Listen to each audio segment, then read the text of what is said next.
Through every up and down, I know you're with me. Through thick and thin, I know you'll never leave. Your perfect peace surrounding me. Here and now, I know you see me. I am found and you have made me free. Nothing can stop your love for me.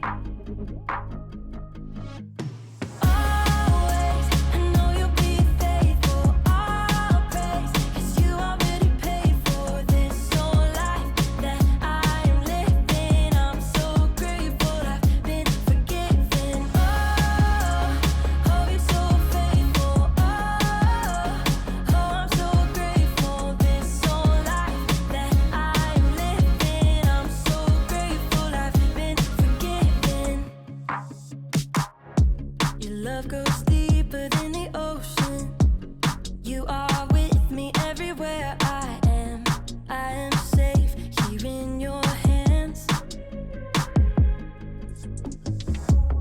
Like a fountain overflowing. You are everything I'll ever need. Nothing can stop your love for me.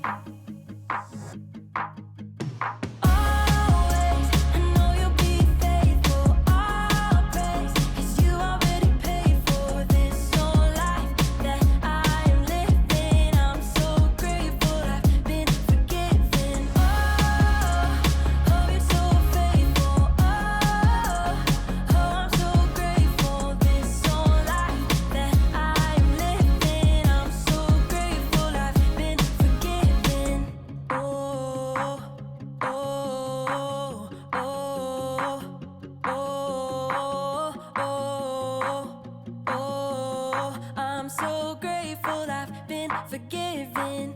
Oh, oh, oh, oh, oh, oh. I'm so grateful I've been forgiven. Always, I know you'll be faithful. I'll praise, 'cause you already paid for this whole life that I am living. I'm so grateful I've been forgiven. Oh, you're so faithful. Oh, I'm so grateful this whole life that I am living. I'm so grateful I've been forgiven.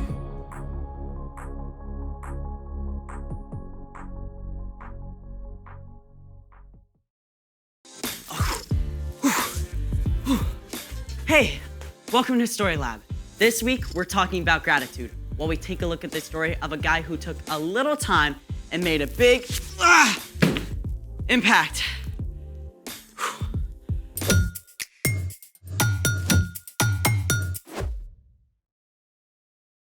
Hey, I'm Skyler. And I'm Sebastian. We're talking about gratitude, which is letting others know you see how they've helped you. Got some heavy reading to do? I gotta write a bunch of thank you cards to the people who came to my party last week. That's great. And it takes forever. Saying thank you can be fun. Do you have a timer on your watch? Yes, as a matter of fact, I don't have my watch. No worries. We'll make one. Are you sure we have the time? Watch me. Well, let's stop TikToking and get to it. Let's make it. Today, we're going to make time. Sounds great. Wait, like a time machine? Welcome to the future. Not that kind, silly. We're going to make an hourglass. Oh, I love watching the sands of time fall. Well, this one doesn't use sand, but it's still pretty neat. Now, you'll need 2 empty water bottles with no labels. They should be the same size with the same size caps. I got these from a recycling bin. Perfect. We'll also need 2 straws, duct tape, food coloring, hot glue sticks, scissors, a drill, and a hot glue gun. I think that's everything. All right. First, glue the 2 caps together. Let's plug this hot glue gun in. It's in.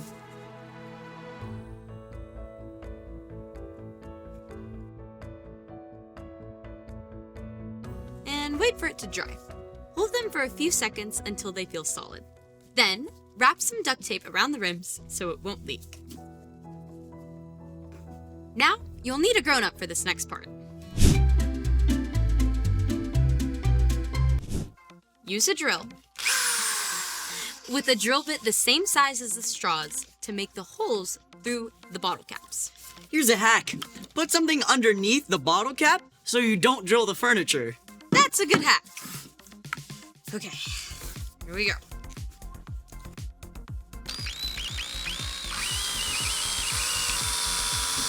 There we go. Easy as pie. Perfect. And now, use a pair of scissors to get rid of all the yucky leftover pieces. I'd say we're clear now. Next, cut the straws so they're 2 inches long. Next, push them through the holes and add some hot glue around the rims. I got that. Alrighty. In the end, one straw should stick up and the other one should be sticking down, just like this. Before we get to the final steps, let's move all this out of the way.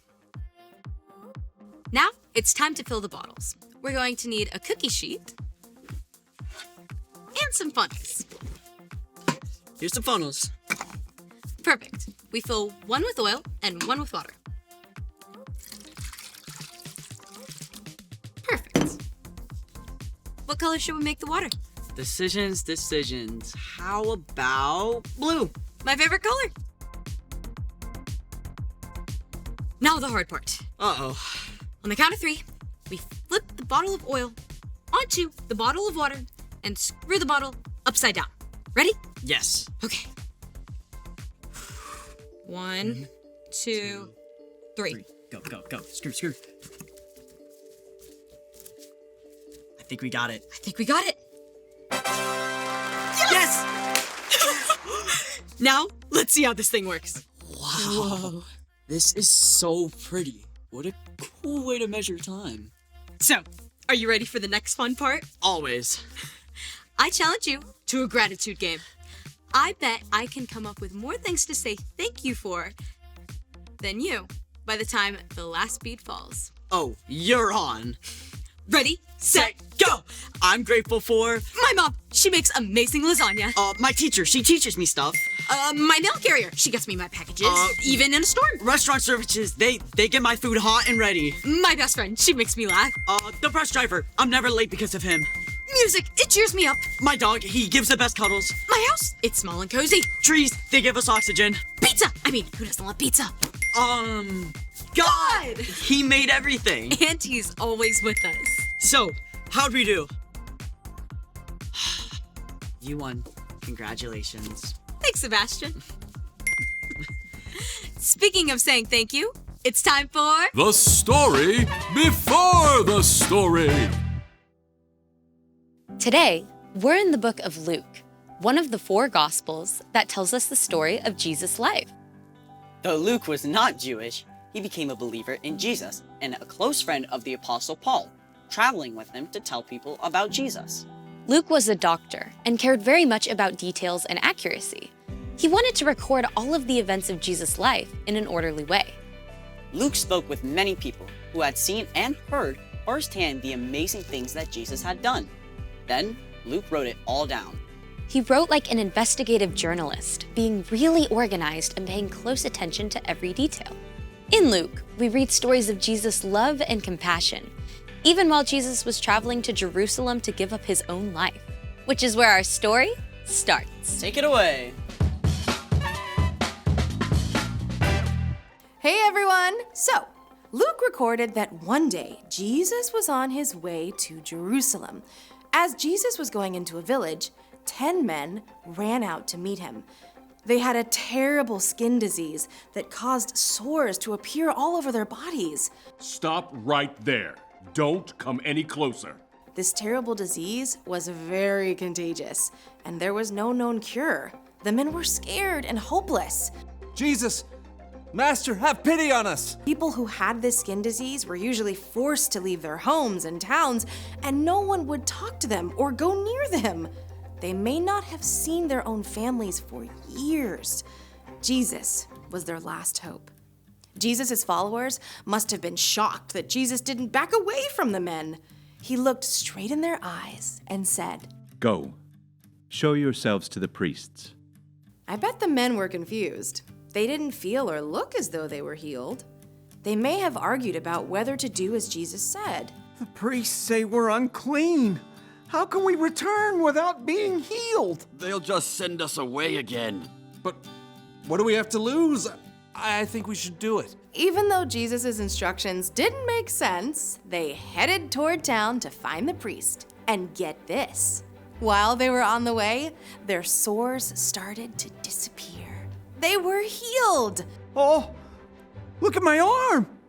The sores are gone. And my legs, they're clean. We're healed. The men were so happy that they ran straight to show the priests. But one of them stopped. Jesus made us well. I've got to say thank you. The 10th man ran back.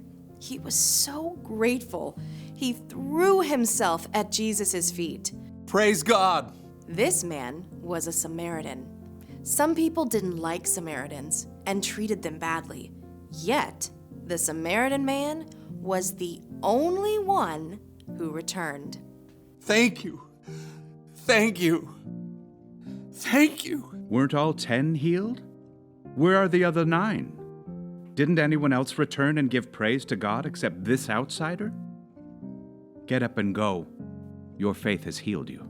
Even though all 10 men experienced this amazing miracle and all 10 were healed, only one came back to show his gratitude.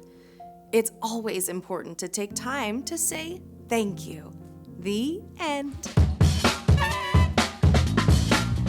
Wow, I can't believe those guys left without saying thank you. It's always a good idea to give thanks, especially to God, who gives us so many good things. So, what's our part in the story? Saying thank you lets people know you see and appreciate them.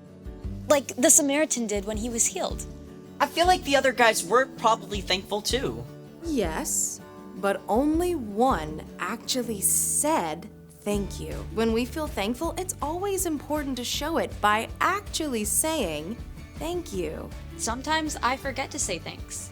Like when one of my parents cooks dinner. Or when my teacher helps me understand something. You can even say thank you for a gift when it's not your favorite. I remember my aunt once made me this sweater with a big cow on it. It wasn't my favorite, but I like that she thought of me. From now on, I'm saying thank you to everyone.